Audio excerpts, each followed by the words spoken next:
आप सुनने जा रहे हैं आर के नारायण की लिखी कहानी अंडर द बैनियन ट्री। मैम्पी के घने जंगलों की गोद में बसा सोमल गांव। सोमल गांव की आबादी मात्र 300 लोगों से भी कम थी। हर दृष्टि से वह एक ऐसा गांव था जिसे देखकर किसी ग्रामीण सुधारक का मन बैठ जाए। गांव के बीचों बीच एक छोटा सा तालाब था। लोग उसी में नहाते, उसी का पानी पीते, उसी में अपने मवेशी धोते।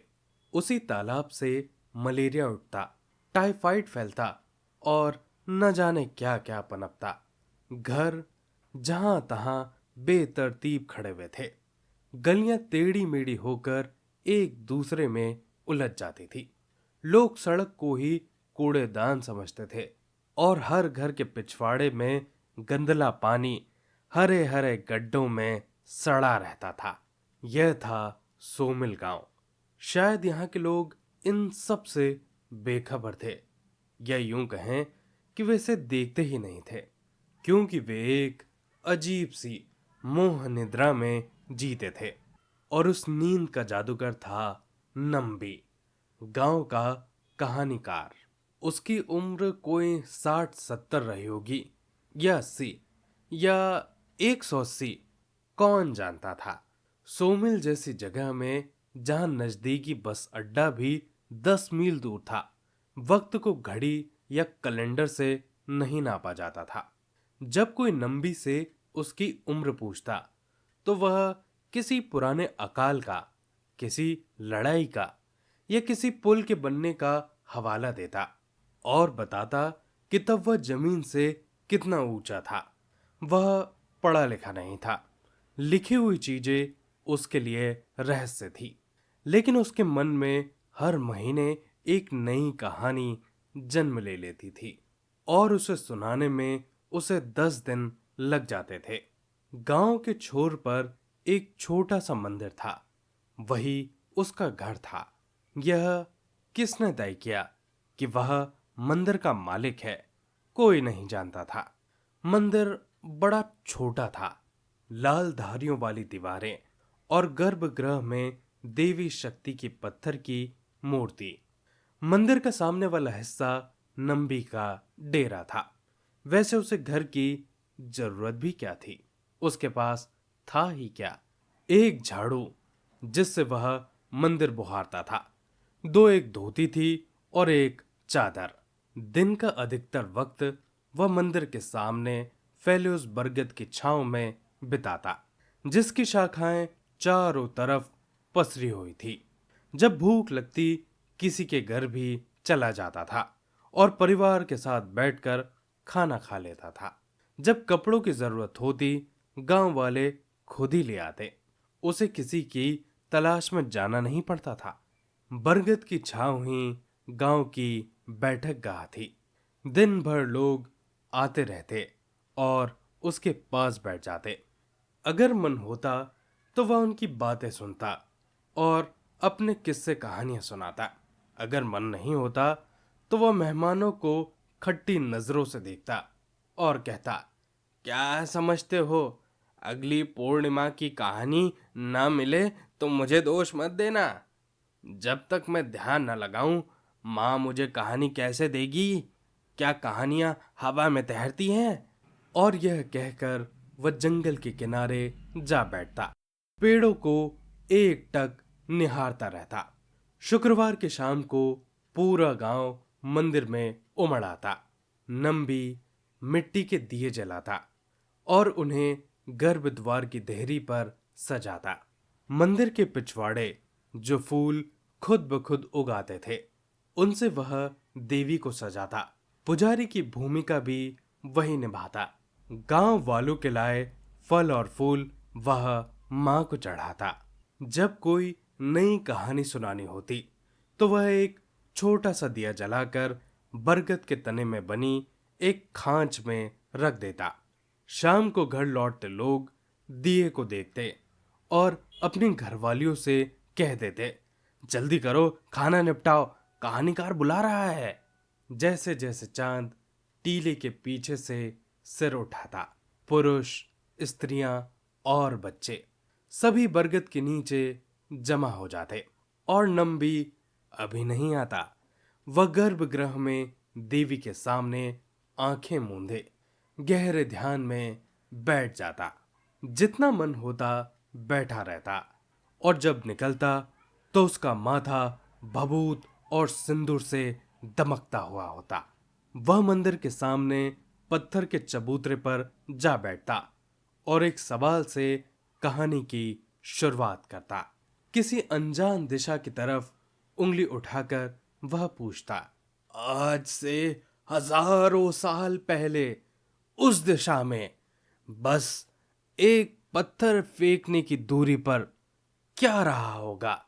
यह गधों के लौटने की जगह नहीं थी, यह राख का ढेर नहीं था, यह एक राजा की राजधानी थी। राजा दशरथ भी हो सकता था, विक्रमादित्य भी, अशोक भी, जो भी बुजुर्ग के मन में आ जाए। राजधानी का नाम कपिला होता या क्रीड़ापुर, कुछ भी। इस तरह शुरू होती कहानी और फिर 3 घंटे तक नंबी बिना रुके चलता जाता। ईंट दर ईंट राजमहल खड़ा हो जाता। वह दरबार का वर्णन करता जहां सैकड़ों सामंत, मंत्री और प्रजाजन बैठे होते। महल के दूसरे कोने में गायक गाते और नंबी उन गीतों को भी जरूर सुनाता। दीवार पर टंगे चित्र और युद्ध ट्रॉफियां हर चीज का विवरण देता। यह कहानी नहीं, एक महाकाव्य था। पहले दिन बस परिवेश ही बनता।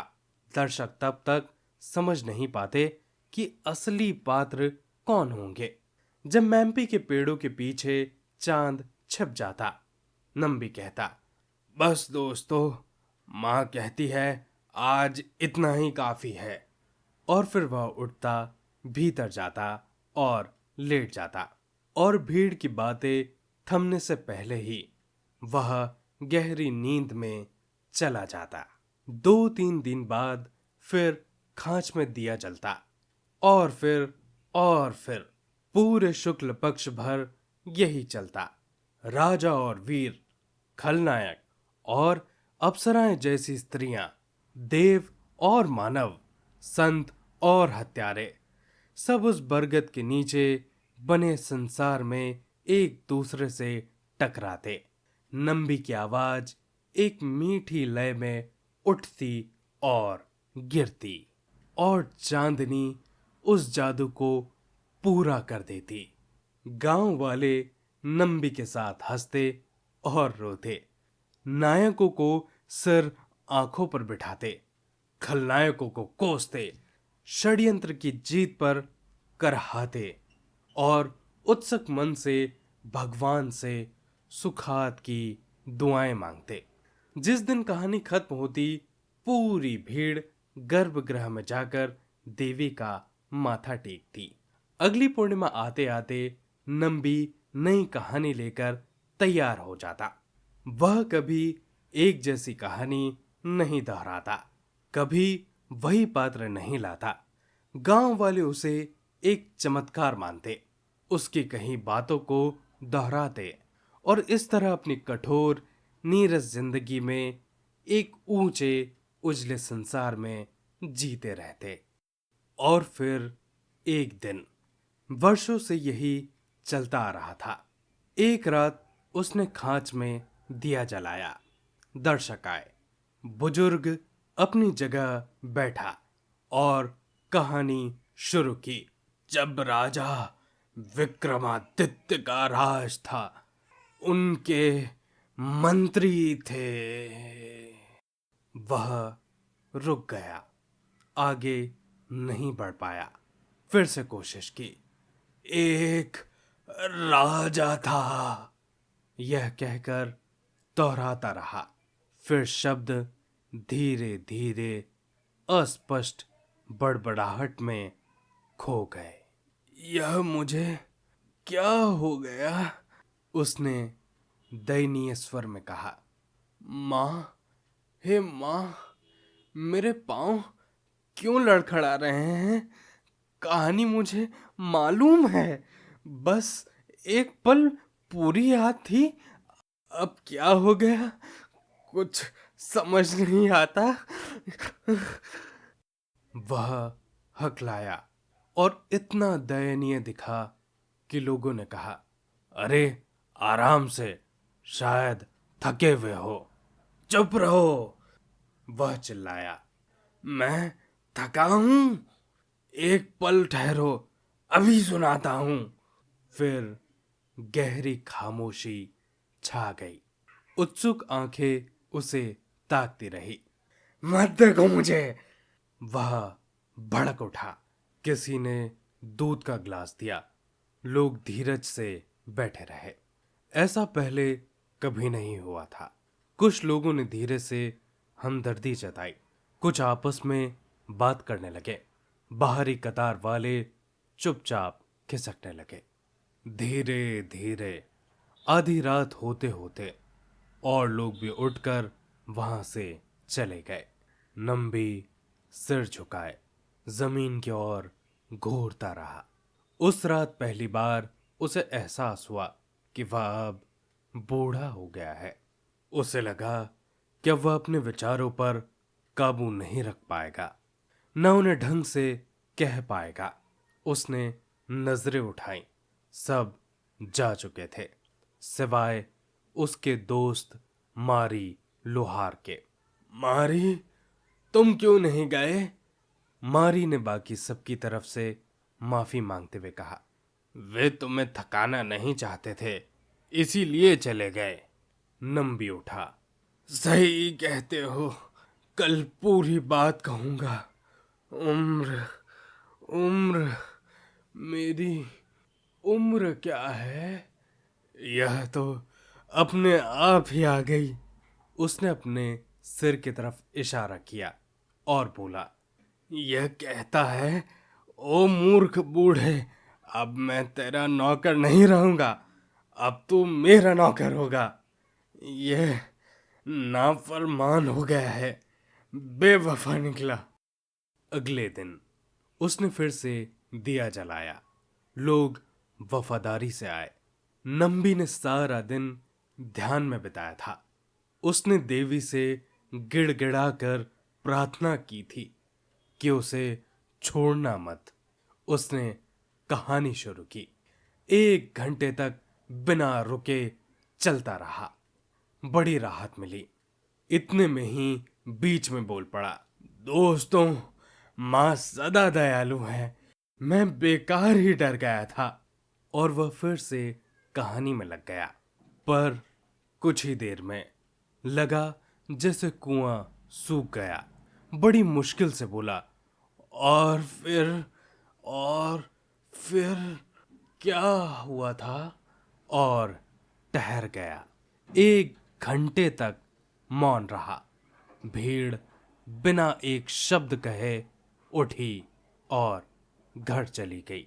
बूढ़ा पत्थर पर बैठा मुर्गे की बांग तक सोचता रहा। फिर बुदबुदाया, उन्हें दोष नहीं दे सकते, क्या वो रात भर उकड़ू बनकर बैठे रहते? 2 दिन बाद उसने फिर कुछ सुनाया, वह भी बस कुछ मिनट। भीड़ घटती गई। खांच के दिए पर कम ही लोग आते अब। जो आते वे भी कर्तव्यवश आते। नंबी अब समझ गया, संघर्ष को लंबा खींचने का कोई फायदा नहीं। उसने कहानी को जल्दी जल्दी किसी तरह खत्म किया। वह जानता था कि अब क्या हो रहा है। अपनी इस विफलता का दुख उसे भीतर तक खा रहा था। मन ही मन सोचता था, काश बरसों पहले ही मर गया होता। मां, तूने मुझे गूंगा क्यों नहीं कर दिया? वह गर्भगृह में बंद हो गया। खाना पीना लगभग छोड़ दिया और दिन का अधिकतर वक्त निश्चल बैठे ध्यान में बिताने लगा। अगली पूर्णिमा फिर टीले के पीछे से झांकी। नंबी ने फिर दिया जलाया। गांव वालों ने दिया देखा, पर मुट्ठी भर ही आए। बुजुर्ग ने सोचा, बाकी कहाँ हैं? चलो इंतजार करते हैं। वह रुका। चांद उगाया। वे थोड़े से लोग धीरज के साथ बैठे रहे और तब बुजुर्ग ने कहा, आज कहानी नहीं सुनाऊंगा, कल भी नहीं, जब तक पूरा गांव ना आ जाए। मैं जिद करता हूं, यह बड़ी कहानी है, सबको सुननी चाहिए। अगले दिन वह पूरे गांव की गली में घूमा और ऊंची आवाज में पुकारता रहा, आज रात एक बेहद अनोखी कहानी सुनाने वाला हूं, तुम में से एक भी मत चूकना। इस सीधी अपील का असर हुआ। रात को बरगद के नीचे भीड़ जुट गई। सब खुश थे कि कहानीकार फिर लौट आया। नंबी मंदिर के बाहर आया। सबके बैठ जाने के बाद वह बोला, देने वाली माँ है और लेने वाली भी वही है। नंबी तो बूढ़ा है, वह तभी बोलता है जब माँ कुछ कहलवाना चाहती है और चुप हो जाता है जब माँ के पास कहने को कुछ नहीं होता। पर जब चमेली की खुशबू चली जाए तो फूल किस काम का? जब दिए का तेल खत्म हो जाए तो दिया किस काम का? देवी का शुक्र है, ये मेरे इस धरती पर आखिरी बोल हैं और यही मेरी सबसे बड़ी कहानी है। वह उठा और गर्भगृह में चला गया। दर्शक कुछ समझे नहीं। वे थक कर उठे और गर्भगृह में झांका। बुजुर्ग आंखें मूंदे बैठा था। कहानी नहीं सुनाओगे क्या? उसने आंखें खोली, उन्हें देखा और सिर हिला दिया। हाथ के इशारे से कह दिया कि उसके बोल अब खत्म हो गए हैं। जब भूख लगती तब किसी के घर भी चुपचाप चला जाता, बैठकर खाना खाता और बिना एक शब्द कहे वहां से निकल जाता। इससे ज्यादा उसे कुछ भी नहीं चाहिए था। बाकी की जिंदगी कुछ और साल एक गहरे पूर्ण मौन में बीत गई। दोस्तों, ये थी पूरी कहानी। इस कहानी में आर के नारायण ने जीवन की गहरी सच्चाई को बयान किया है कि प्रतिभा और कला यह ईश्वर की देन है, इंसान की यह अपनी कमाई नहीं है। नंबी जैसा महान कहानीकार जब अपने शब्द खो देता है तो वह इसे अपनी हार नहीं मानता, बल्कि माँ की शक्ति की इच्छा समझकर उसे स्वीकार कर लेता है।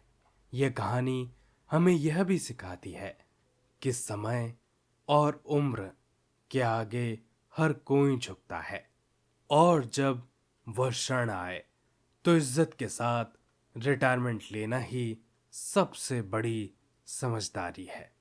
नंबी की कहानियां उस गंदे और पिछड़े गांव को एक जादुई संसार में बदल देती थी, जो ये दर्शाता है कि साहित्य और कला ही इस समाज की असली आत्मा हो सकती है। और अंत में जब सब कुछ कह दिया जाता है तो नंबी का गहरा मौन यह बताता है कि चुप्पी भी अपने आप में एक पूर्ण और गरिमामय भाषा है। दोस्तों, आशा करता हूं कि आपको ये कहानी अच्छी लगी होगी। ऐसी और कहानियां सुनने के लिए इस वीडियो को लाइक कीजिए और चैनल को सब्सक्राइब कीजिए। अपने आसपास सफाई बनाए रखें और एक पेड़ ज़रूर लगाएं। आप सभी का बहुत बहुत धन्यवाद।